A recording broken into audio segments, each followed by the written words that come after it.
Hi, my name's Phil. I like talking about politics, and in this video I'd like to discuss the observations being made about Donald Trump's government and how it seems to be splitting on the Ukraine-Russia war.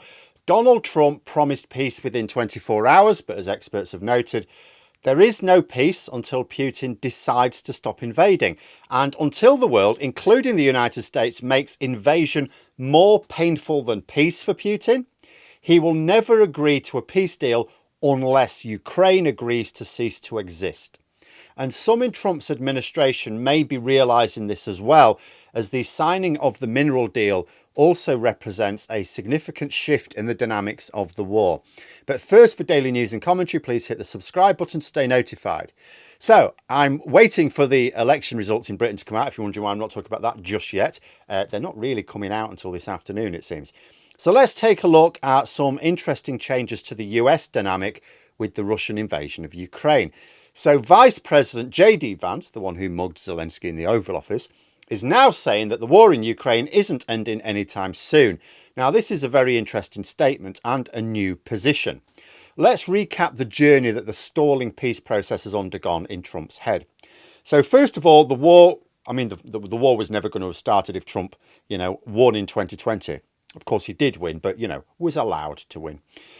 Then it was going to be over in 24 hours of him becoming president.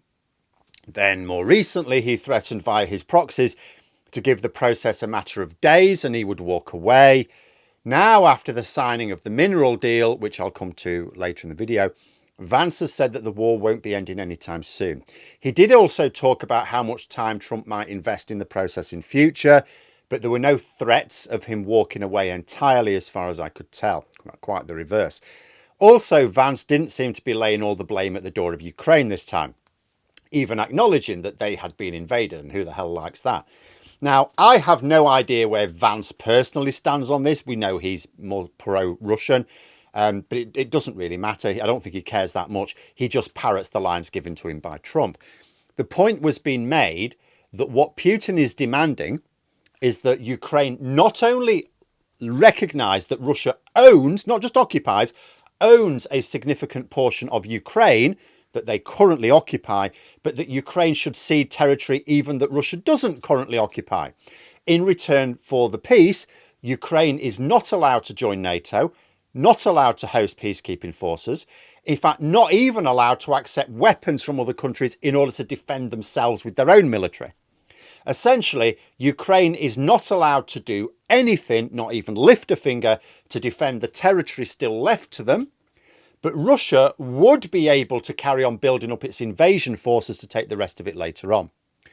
Obviously, Ukraine cannot possibly agree to this because it would be to sign their own death warrant.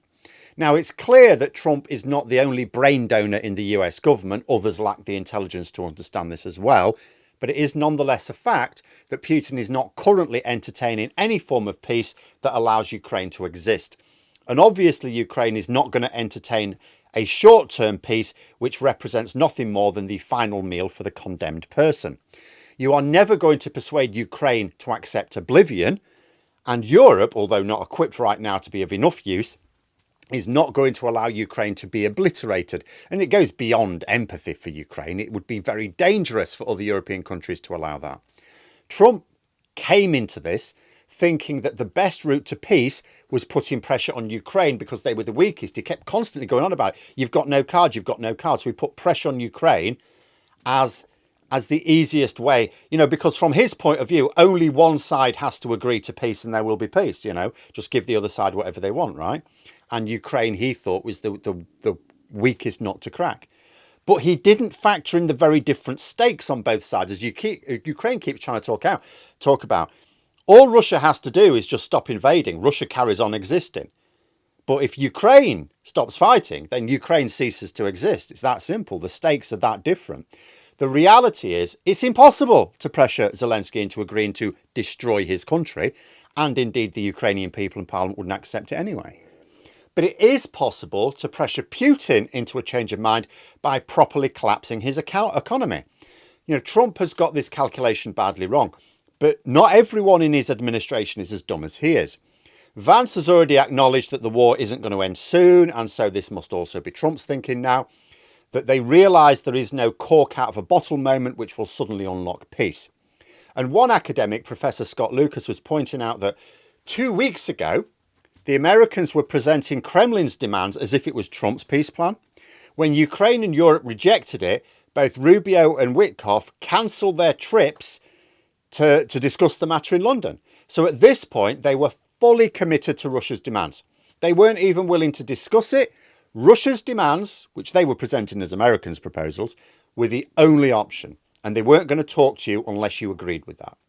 However, it was also noticed that Kellogg, Trump's special envoy for Ukraine and Russia, did go to London to discuss it.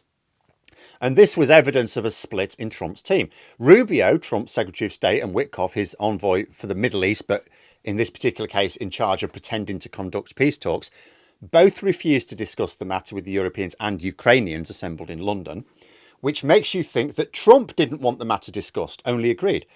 But then his Ukraine-Russia envoy did go to the talks, suggesting that Trump actually isn't involving himself deeply at all and just letting his appointees do their own thing. And it showed a split in approach within the administration. And as was pointed out, at this point, all Russia had to do was keep pushing the line that Zelensky is rejecting Trump's proposals out of hand, even though they're really the Kremlin's proposals. And they would get Trump firmly on their side. Just keep pointing out that Zelensky is the barrier to peace here. But then, the next day, Russia launches a devastating attack on Kyiv, killing civilians, but also right in front of the assembled press, international press, because they're all in Kyiv, right? This forces Trump to complain that Putin is not helping the optics here, because it gets reported everywhere, even though he doesn't condemn the loss of innocent life, just the fact that Putin's making things awkward for Trump. Impossible to characterise Ukraine as being the barriers to peace with something like this being reported. Then, of course, 2 days later, Trump's going to be at the Vatican. And he was going to be there with Zelensky and other European leaders. But you know who wasn't going to be there? Putin. It was Europe's chance to talk to Trump directly and largely on his own. None of the boneheads like Vance or Rubio to derail things as happened in the Oval Office in February. But it was said that there was a senior member of Trump's administration in the country at the time, at any rate, even if not at the funeral, Mike Waltz. And it worked. It ended up with Trump publicly saying that Putin may be, in his words, tapping him along. In other words, Trump, the man who sacrificed his brain because there was no room in his head for it to coexist with his ego, openly admits that maybe he's been played by Putin, which is a huge diplomatic coup for Europe. And now, a few days later, we have the signing of the mineral deal, which leaves Ukraine in control of their resources and contracts, and actually looks a lot like the deal which Zelensky was originally proposing to Trump last year. A transactional arrangement whereby America supplies weapons to Ukraine, paid for with some of Ukraine's mineral wealth. Indeed, Trump has just authorised the licence for the first tranche of military hardware to Ukraine on a sales basis. Now, Trump is, putting it politely, mercurial. In other words, he can flip on a sixpence pretty easily on a daily basis. But this is vindication for the efforts of European leaders. And there have been a lot put in a shift in, it's not just one or two, in engaging with Trump. Instead of just abandoning all hope because, well, he's obviously Russian asset, what's the point? There's so many people I've seen in the British media, commentators and journalists, basically saying, what's the point? Trump will never not be on Putin's side. They just wanted our governments to stick two fingers up at him so they could feel better. But that would not only abandon Ukraine to their fate, but other countries which would also follow. Bizarrely, some of these commentators pretend to care about humanity. And yet, we're in a position now where even Vance has had to dial down the attacks on Ukraine, which is in keeping with Trump's apparent change of mind. It's clear he's not on Ukraine's side, and probably never will be.